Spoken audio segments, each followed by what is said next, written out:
State news 71 में आप सभी का स्वागत है। कुरुक्षेत्र यूनिवर्सिटी के द्वारा गांव अजीजपुर में डीएवी कॉलेज सडौरा के सौजन्य से 4 दिवसीय रत्नावली युवा सांग महोत्सव का आयोजन किया गया। इस पूरे युवा सांग महोत्सव में 2 कलाकारों ने सभी लोगों को बहुत प्रभावित किया। ये कलाकार कैथल कॉलेज के कलाकार थे, रोहित और सलोनी।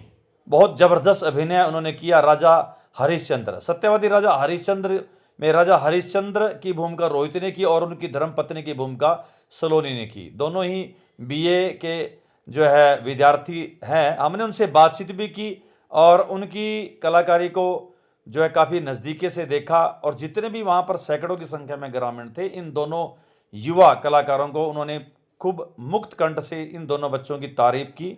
बहुत ज़बरदस्त अभिनय कला थी इनके पास, ना केवल गायकी बल्कि अभिनय क्षेत्र में ज़बरदस्त कलाकारी और साथ ही नृत्य भी बहुत ज़बरदस्त।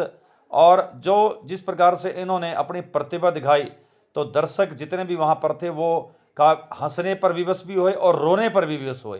तो इन दोनों कलाकारों ने सभी दर्शकों को बांध के रख दिया और खूब लोगों ने इनके ऊपर अच्छे इनको सहयोग भी किया। काफ़ी लोगों ने इनका आर्थिक सहयोग भी किया और इनकी भूरी भूरी प्रशंसा भी की। हमने भी अपने चैनल के माध्यम से इनसे कुछ पल की बातचीत की, क्योंकि सांग के दौर बाद इन्होंने तुरंत कैथल पहुंचना था। कुछ पल ही हम इनसे बातचीत कर सके।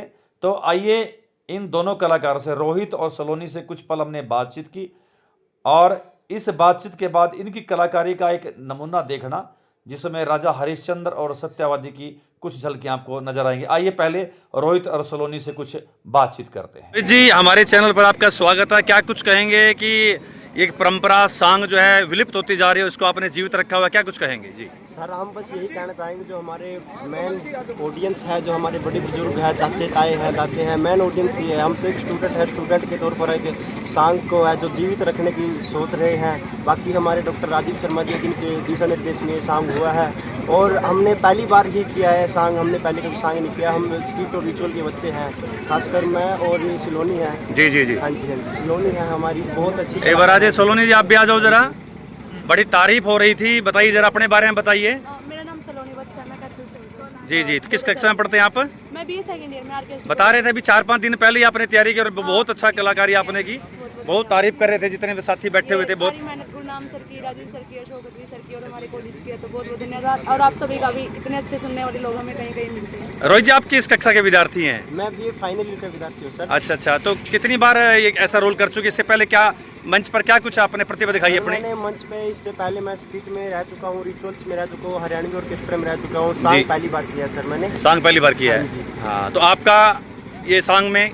सांग में लीड रोल तो पहली बार ही मिला सर। इससे पहले मैं रागनी गा चुकी हूँ और स्कूल टाइम से गाते आ रहे हैं और अब राजीव सर की वजह से सांग में करने को मिला। बहुत बहुत धन्यवाद। तो अगला लक्ष्य क्या कुछ है? बहुत अच्छी प्रतिभा आप दोनों ने दिखाई, तो क्या कुछ सोचते हैं अगले? बस और अच्छा करने की कोशिश करेंगे। जी रोहित जी, चलिए बहुत बहुत शुभकामनाएं आप दोनों को। जी मैं बिना सवार पिए कर लिए इस बेटे के लाश का दाग नहीं लगा सकता। महाराज मैं दुखिया महाराज, सवर भी कितने लो महाराज, आपका इलाज है, कोई तो विधि होगी महाराज। रानी, गति 3 प्रकार से बताई गई है, जल से, भूमि से और अग्नि से। आप एक काम करो रानी, रोहतास के हाथ पर दाग लगाकर इसने नदी में बहा दो। ठीक है महाराज, जैसी आपकी आज्ञा। सजनो, रानी बदनावत रोहतास के हाथ पर दाग लगाकर उसे वरुणा नदी में बहा देती है, परंतु अभी भी उस माँ की ममता मरी नहीं थी, उस माँ का दुख अभी भी खत्म नहीं हुआ। सजनो, जैसे जैसे रोहतास की लाश पानी में आगे जाती है, रानी मदनावत भी आगे आगे जाती है। सजनो, बहुत दूर तक चलती है, दूर जाकर सती की मड़ी पर उसने चक्कर आ जाते हैं। सजनो, विश्वामित्र वहां भी एक जाल फैला देते हैं। जाल कैसा कि रोहतास की लाश को निकालकर रानी मदनावत के पास लटा देते हैं और शहर से भी एक लड़के को मारकर रानी मदनावत के पास लटा देते हैं और रानी का रूप भी एक टायड़ जैसा कर देते हैं। और काशी नगरी के में जाकर अफवाह फैला देते हैं कि सती की मंडी पे तो एक डैन आ रही है जो बड़कल मार मार कर खान लग रही है। सजनों, इतनी बात सुनकर प्रजा में हाहाकार मच जाता है। सारी प्रजा इकट्ठी होकर कालिया भंगी के पास जाती है और कहती है, हे राजन, सती की मटी पे एक डायन आई है और वह बड़कन मर मर के खाल लाई रही है। सजनों, इतनी बात सुनकर कालिया भंगी गुस्से से भर जाता है और अपनी तलवार लेकर डायन को मारने निकल जाता है।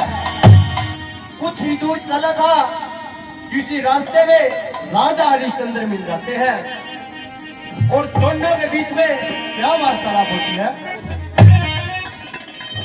अरे महाराज, प्रणाम। प्रणाम। ये कहाँ जा रहे हो महाराज? शहर में डांड एरिया सुना मारने जाऊं।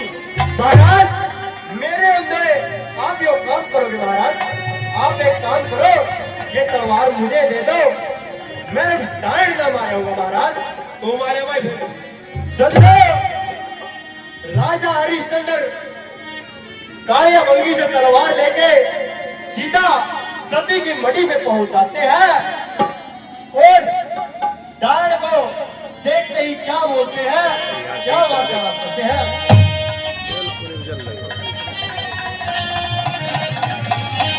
डायन, कौन है तो? तेरा अपना भी मार दिया और दूसरा का भी मरती फुरन लग रही है। महाराज, मैं डायन नहीं महाराज, मैं आपकी पत्नी हूँ महाराज। तो मेरी पत्नी नहीं हो सकती तो कौन है? महाराज, एक बार मेरी बात सुनिए महाराज। सुनो।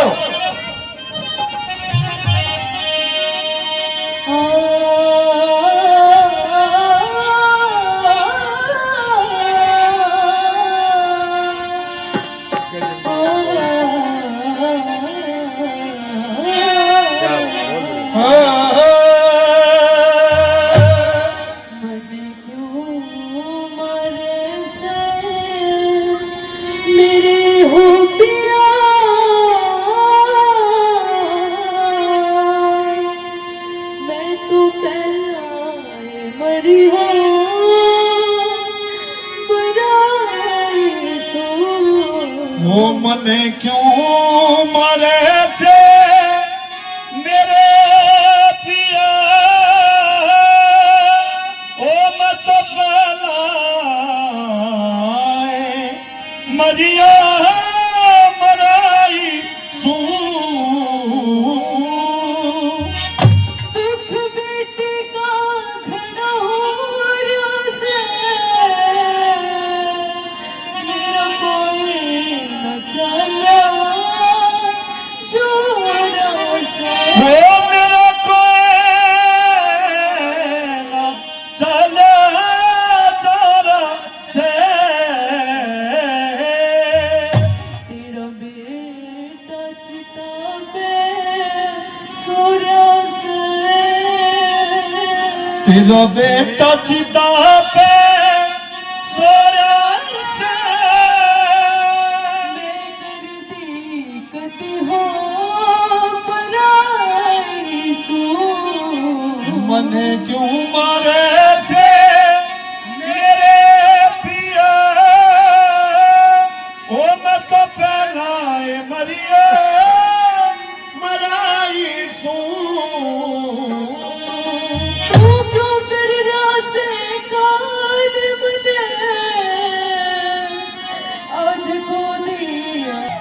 जैसे ही राजा हरिश्चंद्र उस डायन को मारने के लिए तलवार उठाते हैं, वैसे ही विष्णु भगवान प्रकट हो जाते हैं और उस डायन को मारने से रोक लेते हैं।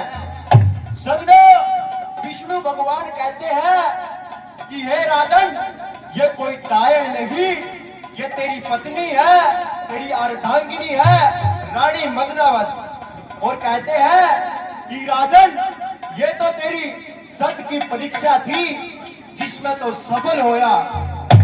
सजनो, इतनी बात सुनकर राजा हरिश्चंद्र कहते हैं कि हे परम पिता परमात्मा, हे जगत पिता, मेरी परीक्षा तो थी, कोई बात नहीं, परंतु इस परीक्षा में मेरा बेटा रोहतास और उस शहर से सेठ का बेटा भी मर गया है।